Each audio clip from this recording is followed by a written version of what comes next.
Então, pessoal, voltamos. Como vocês podem ver, alguns dos comentários do Sherry, da Ana Carolina, da Camila e Letícia. Agora estamos aqui com uma convidada especial.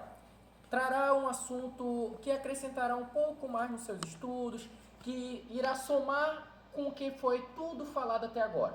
Ela irá falar sobre isoterma de Andrews. E sobre esse assunto, o que você tem a falar, Bianca Lima?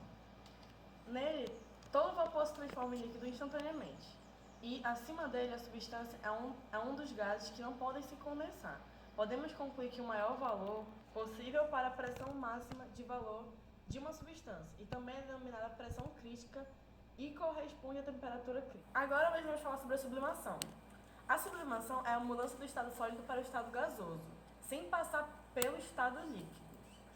O ponto de sublimação, assim como o ponto de ebulição e o ponto de fusão, é definido como um ponto no qual a pressão de vapor é sólido e se iguala à pressão aplicada. A sublimação tem como característica de substância que possui a pressão de vapor no ponto de fusão, maior que a pressão atmosférica. Dessa forma, na pressão atmosférica, a substância desenvolve pressão de vapor suficiente para vaporizar completamente. Isso ocorre geralmente com substâncias apolares com alta simetria, pois elas possuem ponto de fusão e altas pressões de vapor. Assim como vocês podem ter percebido, esses comentários sobre pressões de vapor, dentre da teoria de Andrews, vocês também ficarão com mais alguns comentários do nosso jornalista Jonathan Macheri Correia, Ana Carolina e Camille Letícia. Eles falarão um pouco mais, eles irão aprofundar esse assunto. Agora vamos com a nossa comentarista, repórter, especialista no assunto, Ana Carolina. Agora vamos falar sobre a agregação da matéria. A matéria pode ser encontrada em 3 estados de agregação: o estado sólido, líquido e gasoso. Para cada substância, existe uma faixa de pressão e temperatura, para a qual esse assume determinado estado de agregação. Fase sólida, também conhecida como fase cristalina, por ter sua estrutura cristalina, os sólidos apresentam forma e volume muito bem definidos, por causa dos movimentos de suas partículas. Na fase líquida, as forças de atração entre as partículas são menores do que nas sólidas. As partículas possuem certa liberdade e os líquidos não apresentam forma definida, mas o volume de um líquido é bem definido. Na fase gasosa, as forças de atração entre as partículas são muito pequenas, por isso fazem um movimento desordenado. Ficando separadas, os gases não possuem uma forma e nem volume definido.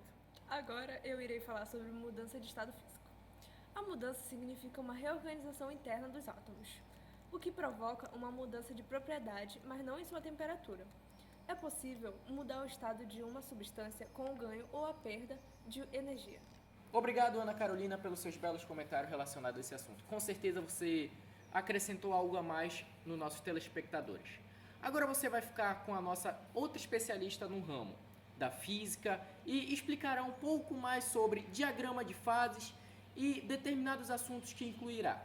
Fique agora com Camille Letícia e logo após Jonathan Macheri.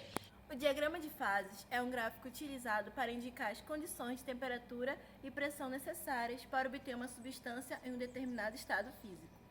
Além de indicar as condições para a substância estar em um estado físico específico, o diagrama de fases indica as condições para ocorrer a qualquer mudança de estado físico, que são fusão. A fusão é a mudança do estado sólido para o líquido.